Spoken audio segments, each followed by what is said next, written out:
এবার পূজা খুবই ধর্মীয় গাম্ভীর্যের সাথে এবং খুব উৎসব মুখর হবে পূজা, এবং এইটার ভিতরে কোনো ধরনের কোনো নিরাপত্তার কোনো শঙ্কা নেই।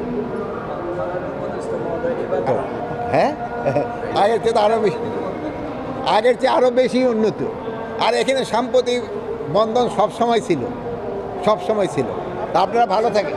এটার যেন, এটা কিন্তু একটা ধর্মীয় অনুষ্ঠান, এটার কিন্তু পবিত্রতাও একটা রক্ষা করতে হবে, এবং এই সব ধর্ম মিলে যেন এখানে একভাবে কাজ করতে পারে এই ব্যবস্থা করা হয়েছে।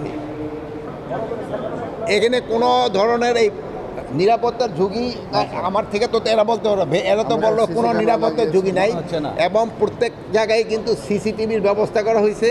এবং আরেকটা আপনারা জানেন, এবার কিন্তু সব পূজা কমিটির সাথে যে আমাদের মিটিং হয়েছিল, সেই সময় একটা ইনস্ট্রাকশন দেওয়া হয়েছে যে তারা মণ্ডপ তৈরি করার শুরু থেকেই তারা 24 ঘন্টার নিরাপত্তার ব্যবস্থা করবে, এবং এই জন্য তারা বিভিন্ন গার্ড, মানে আমাদের সরকারি বাহিনী না, তাদের নিজস্ব থেকে তাদের থাকবে, কি জানি বলে, স্বেচ্ছাসেবক থাকবে। এই স্বেচ্ছাসেবকরা এইটা দেখাশোনা করবে, এইটা তারা করতেছে। এবং 24 তারিখ থেকে আমাদের আনসাররা হয়ে যাবে, প্লাস আমাদের এই যে মহিলা এবং শিশু বিষয় মন্ত্রণালয় থেকেও লোক চলে আসবে। প্রায় আমাদের তো এবার 33,000-এর মতো পূজা মণ্ডপ আছে। এই সবগুলি পূজা মণ্ডপের জন্যই আমাদের এই ভাইয়েরা তাদের মানে ভলান্টিয়ার রাখবে 7 জন করে, আমাদের আনসার থাকবে 8 জন করে, এবং পুলিশ থাকবে, র্যাব থাকবে, এবং সেনাবাহিনী থাকবে।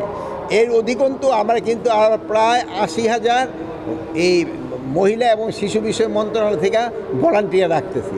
এবার এই জন্য কোনো ধরনের কোনো অসুবিধা হবে না। আর আরেকটা জিনিস হলো, অনেকেই বলছে যে পূজা মণ্ডপের আশেপাশে কিন্তু দোকান থাকতে পারবে, বাট ওই আগে যেমন ধরেন বড় মেলাগুলি হলে হয় কি, এখানে গ্যাদারিংয়ে হয়ে যায়, এই জন্য বড় মেলা থাকবে না, কিন্তু দোকানগুলি থাকতে পারবে। আর এই দোকানগুলি এই যারা পূজা পরিচালনা কমিটি আছে এবং আইন শৃঙ্খলা বাহিনী এবং প্রশাসন, তাদের থেকে সমন্বয় করে তারা দোকানগুলি দিবে। আর এখানে যেন কোনো রকমে কোনো খারাপ কোনো কিছু না হয়, এই জন্য সব ধরনের ব্যবস্থা নেওয়া হবে।